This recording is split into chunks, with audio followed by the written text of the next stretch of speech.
Good day everyone, my name is Dana Roselio from the Math 2 and I am the first reporter of Group 7 and our topic is na siya kalabutan sa natural numbers.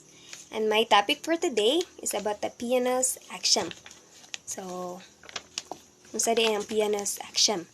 Unsay kalabutan ana niya sa natural numbers. So without further ado, let's start.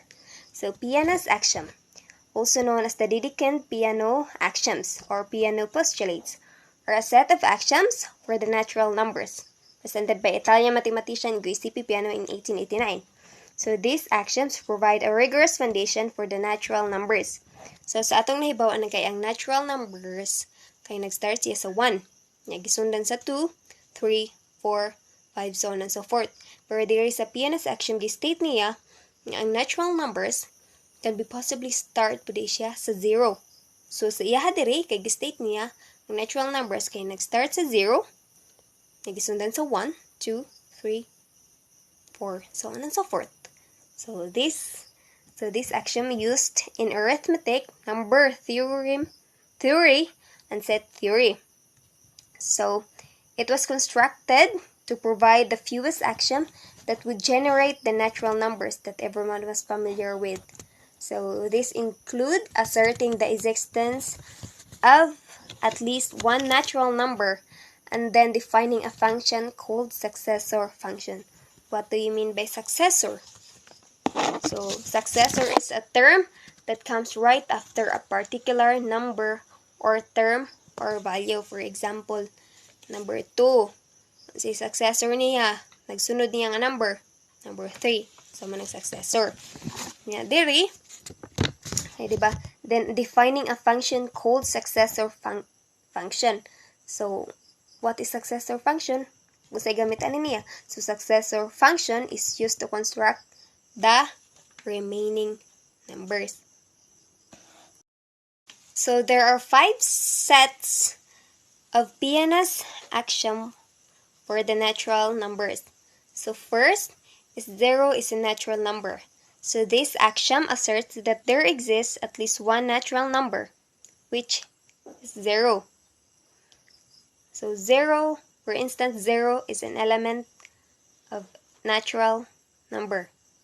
0 is an element of n. So number 2, every natural number has a successor in the natural numbers. So this axiom states that for every natural number n, there exists a unique successor denoted as Sn. For instance, if n is a natural number, then n plus 1 is also a natural number. Number 3, 0 is not the successor of any natural number. So this axiom ensures that 0 is not considered a successor of any natural number. For instance, if a property P holds for 0, and whenever it holds for n, it also holds for n plus 1, then P holds for all natural numbers. Number 4, if the successor of two natural numbers is the same, then the two original numbers are the same. So this axiom guarantees that if the successor of two natural numbers is equal, then the original numbers must be equal. For instance, if A plus 1 equals B plus 1, then A equals B. So number 5, the principle of induction, also called as principle of induction, is a set of numbers contains 0 and the successor of every number in the set. Then the set contains the natural numbers. So this axiom, known as the principle of induction, allows us to establish properties of natural numbers by showing that if a property holds for 0 and every number, then it holds for all natural numbers. For instance, if 0 is in a set S, and whenever n is in set S, then n plus 1 is also in set S. Then S includes all natural numbers. So those are the 5 sets of Peano's axiom for the natural numbers. So sa to, first, 0 is the natural number. Second, every natural number has a successor in the natural numbers. Third, 0 is not the successor of any natural number. Fourth, if the successor of two natural numbers is the same, then the two original numbers are the same. 5, also called as the principle of induction. If a set of numbers contains 0 and the successor of every number in the set, then the set contains the natural numbers. So in conclusion, Peano's axiom enables an infinite set to be generated by a finite set of symbols and rules, and they have been used in various mathematical investigations, including research in fundamental questions of whether number theory are consistent or complete. So daghan po din siya gigamitan ang Peano's axiom nga sa gi-state diri nga it enables an infinite set to be generated by a finite set nga nay mga number kung say infinite nga nay mga number nga di ba way kinutuban ug di nato masukod, or using the Peano's axiom ma-generate nato siya nga ato na siyang nga using the finite symbols nga mahibaw-an nato kung unsa tong mga numeroha. So mao to siya ang Peano's axiom. Thank you for listening. Hope na amoy na katon. And God bless. So good day everyone. So today again I will tackle about the recursion theorem. So what is recursion theorem? So recursion theorem is a concept and mathematical logic and set theory. It states that for any set A and any function, so function A then A, there exists a unique function of n, then A, where n is the set of natural numbers, such that f, quantity of 0 belongs to A, and f, the quantity of n plus 1 is equal to f, the quantity of f, and for every natural number. Suppose that A is an empty set, that if S mapping of A to itself and that A is an element of A, then there is a unique sequence. So A times the quantity of n times n, element of B such that A times O is equal to A and A as the quantity of n is equal to F, A, the quantity of n for n is an element of the definition of addition, multiplication, etc. is a special case of general technique of definition called the definition by induction. The basis idea of definition by induction is as follows. So we begin with a set A, and we pick out an initial or base or root element A, then we select a generating function G on A.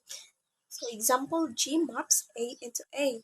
Given these three things, A, capital A, small a, G, we define a functions f with the following infinite series of clauses. So like that. In addition for that, the theorem were first proved by Stephen Klein in 1938 and appeared in his 1950 book, Introductions to Mathematics. So in conclusion, the recursion theorem, often associated with mathematical logic, assert that existence of self-replicating function. In simple terms, it states that for any consistent formal system capable of expressing basic arithmetic, there exists a formula that represents a function that computes its own value. This theorem has applications in the foundation of mathematics and computer science. So now that we are done discussing what is Peano's axiom and recursion theorem, let us proceed to transitive sets. So what is transitive sets? A transitive set in set theory is a set in which every element of the set is itself an element of the set. Transitive sets are a fundamental concept in set theory, a branch of mathematical logic that studies sets and their properties. A set is considered transitive set if, for every element within the set, all the elements of that element are also in the original set. This characteristic creates hierarchical structure within the set, ensuring that the elements and their elements form a well-ordered chain. So take a look at the example above. Consider the set S. The element 1 is an element of 2 and 1 is also an element of S. Ditto for the element 0, which is also an element of 1. So S is therefore a transitive set. Conversely, consider the set T. We see the 1 is an element of 2, but 1 is not an element of T.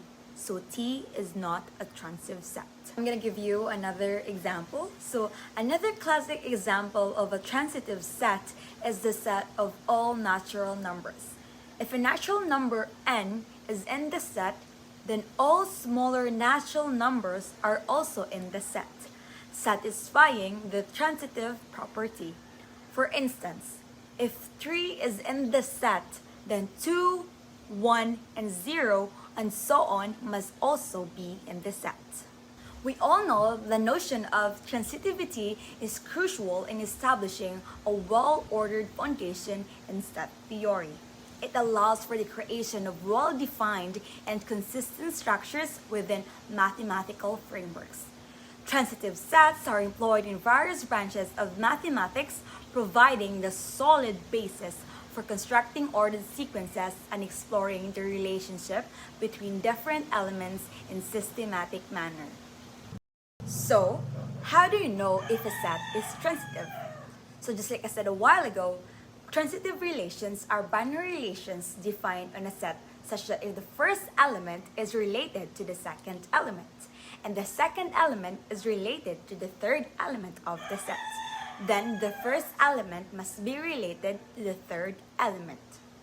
We learned that being a member makes you a subset of that set. Sets are all subsets of that set.